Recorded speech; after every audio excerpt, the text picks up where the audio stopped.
je fais tout avec superficialité? Pourquoi je fais tout de cette manière? Généralement, c'est la preuve qu'il y a un esprit d'intimité derrière. Pose la question à ton voisin. Tu identifies ça dans ta vie? Pose-lui la question.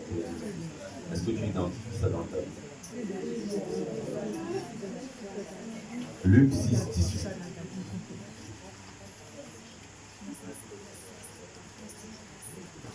Quand l'appel a agi dans ta vie conjugale, c'est grave.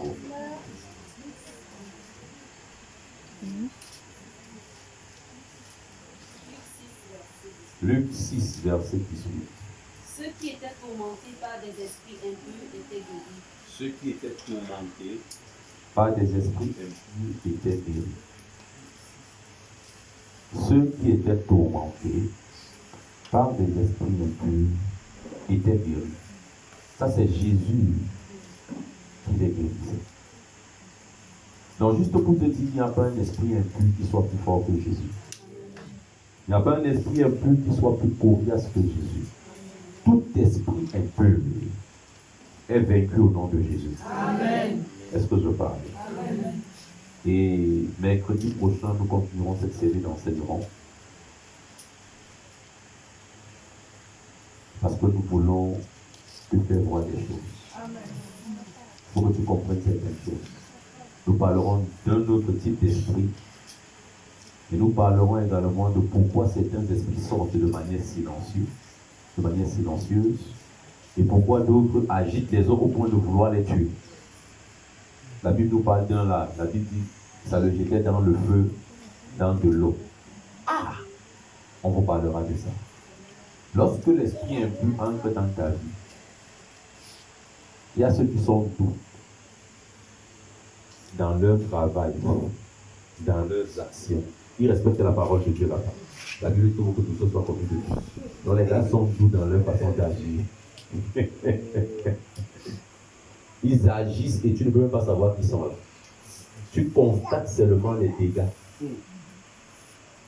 Et quand ils sortent aussi, ils sortent sans faire de bruit. Ils sortent. Mais il y a d'autres là, ils sont rebelles, têtus, brouillants. Quand tu veux dire sors, il prend d'abord la personne, je veux tuer la personne, s'il soulève, il frappe au sol, que qui? On a eu une délivrance ici de la fille de ma maman. On a vu les films chinois. Tout ce qu'on voit au niveau de la moment, il n'y a pas de vérité, les gars. La première fois que je vois le démon soulever les pieds d'un enfant qui ne respecte pas la loi de la gravité, partir avec les pieds comme ça, je tiens la main. Le démon soulève les pieds. Ça tire de l'autre côté, je tire ici. Soulever les pieds avec le bassin. Rien ne soutient son bassin. Mais les pieds partent comme ça, moi je tire comme ça. Parfois on parle du monde spirituel, c'était ici. Et le démon nous a dit, à minuit on l'a tué, minuit 00 on l'a tué. Je veux rentrer, tu me dis que, hey, ne bouge pas. Tu n'as pas vaincu le démon là encore. Tu n'es pas encore parti.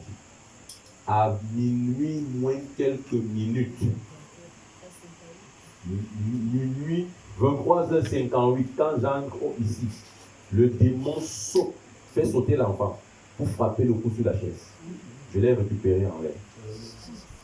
Je l'ai mis de côté. Et vous vous blâmez comme pas d'esprit.